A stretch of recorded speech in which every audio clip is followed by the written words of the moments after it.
ನಮ್ಮಲ್ಲಿ ಅನೇಕರಿಗೆ the crocodile hunter Steve Irwin ಅವರ ಕಾನ್ಸರ್ವೇಷನ್ ಬಗ್ಗೆ ಗೊತ್ತು. ಮತ್ತೆ ಬೇರ್ ಗ್ರಿಲ್ಸ್ ಅವರ ಮ್ಯಾನ್ ವರ್ಸಸ್ ವೈಲ್ಡ್ ನಲ್ಲಿ ಮಾಡಿದಂತಹ ಸಾಹಸಗಳನ್ನ ಟಿವಿಗಳಲ್ಲಿ ನೋಡಿದೀವಿ. ಆಮೇಲೆ ಇತ್ತೀಚೆಗೆ ತೀರಿ ಹೋದ ಜೇನ್ ಗುಡೋಲ್ ಅವರ ಚಿಂಪಾಂಜಿಗಳ ಅಧ್ಯಯನದ ಬಗ್ಗೆ ಮತ್ತೆ ಅವುಗಳೆಡೆಗಿನ ಮಮಕಾರದ ಬಗ್ಗೆ ತಿಳ್ಕೊಂಡಿದ್ದೀವಿ. ಆಮೇಲೆ ಡೇವಿಡ್ ಅಟೆನ್ಬರೋ ಅವರ ವೈಲ್ಡ್ ಲೈಫ್ ನರೇಷನ್ ನ ಈಗಲೂ ಸಹ ನೋಡ್ತಿರ್ತೀವಿ. ಇವರೆಲ್ಲರ ಮಧ್ಯೆ ಒಬ್ಬ ಲೆಜೆಂಡ್ ನ ನಾವು ಮರಿಬಾರದು. ಬಯಾಲಜಿಸ್ಟ್ ಮತ್ತೆ ರಿವರ್ ಮಾನ್ಸ್ಟರ್ಸ್ ಎಂಬ ಟಿವಿ ಶೋನ ಅದ್ಭುತ ನಿರೂಪಕರಾದ ಜರ್ಮಿ ವೇಡ್ ಅವರನ್ನ. ಈ ರಿವರ್ ಮಾನ್ಸ್ಟರ್ ಶೋ ಏನಂದ್ರೆ ಪ್ರಪಂಚದ ಅಷ್ಟು ಅಪಾಯಕಾರಿ ಸಿಹಿನೀರು ಮತ್ತೆ ಉಪ್ಪು ನೀರಿನ ಜೀವಿಗಳನ್ನ ಹುಡುಕಿ ಹಿಡಿಯೋದು.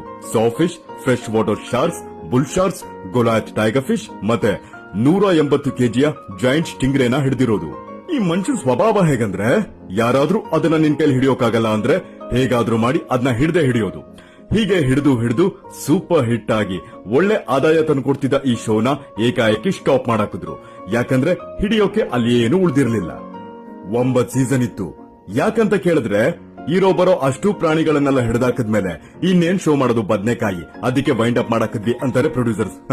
ನೀವು ಒಮ್ಮೆ ಈ ಶೋನ ನೋಡಿ ಮಕ್ಳಿಗೂ ತೋರಿಸಿ, ಸಖತ್ತಾಗಿದೆ.